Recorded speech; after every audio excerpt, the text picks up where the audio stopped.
The next question would be from the slip, then if the sister will allow. There's one, Raj Malhotra, he's asking, if Islam is a religion of peace, then how come it was spread by the sword?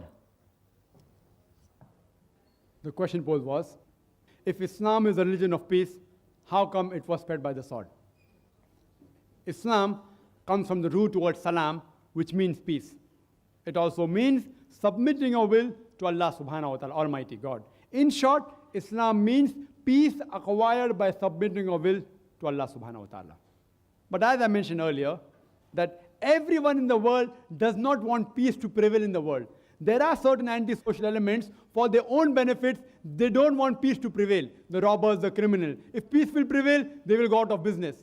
So for their own benefits, there are certain human beings who don't want peace to prevail. So for such types of people, force may have to be used. Therefore, we have police, etc.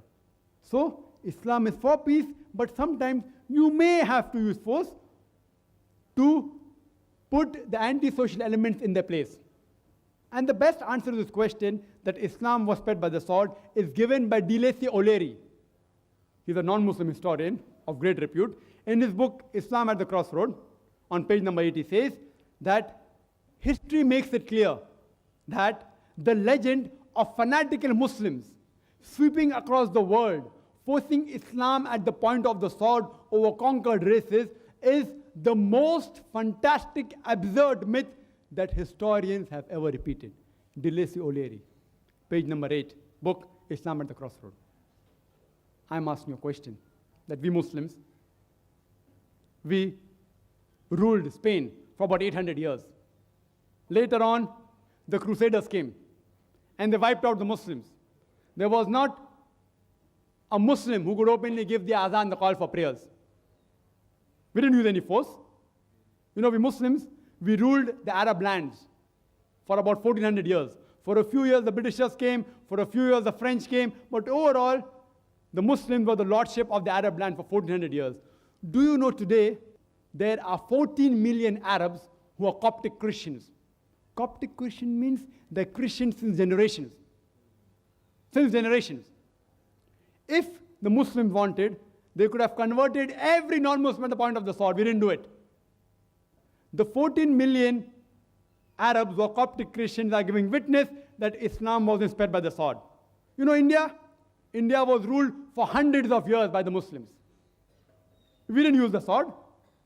We didn't use the sword. If few people do a wrong thing, you can't catch up those people and blame the religion for that.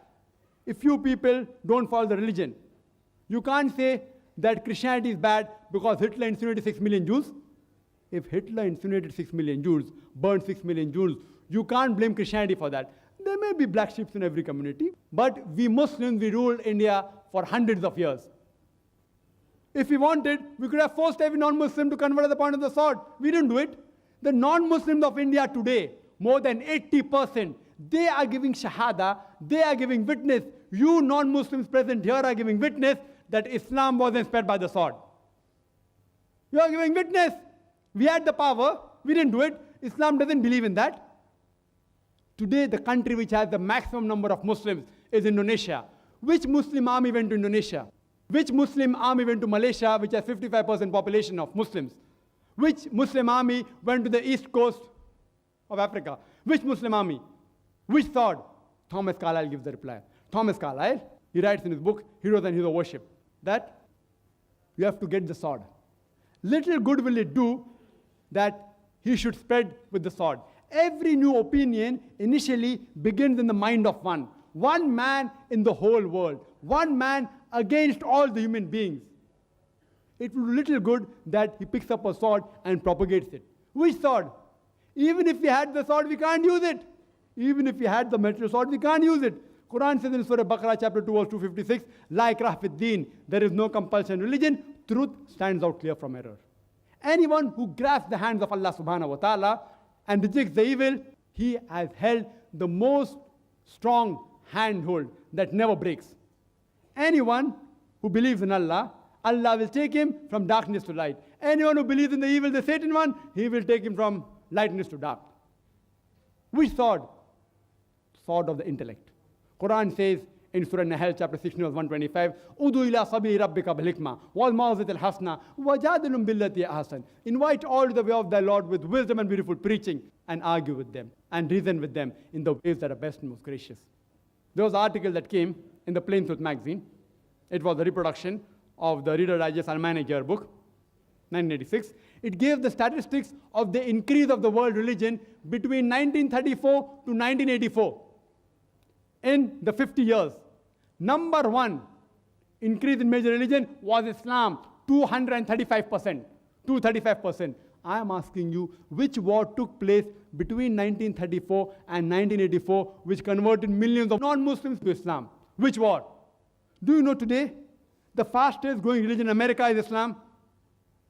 Who is forcing the Americans to convert the point of the sword?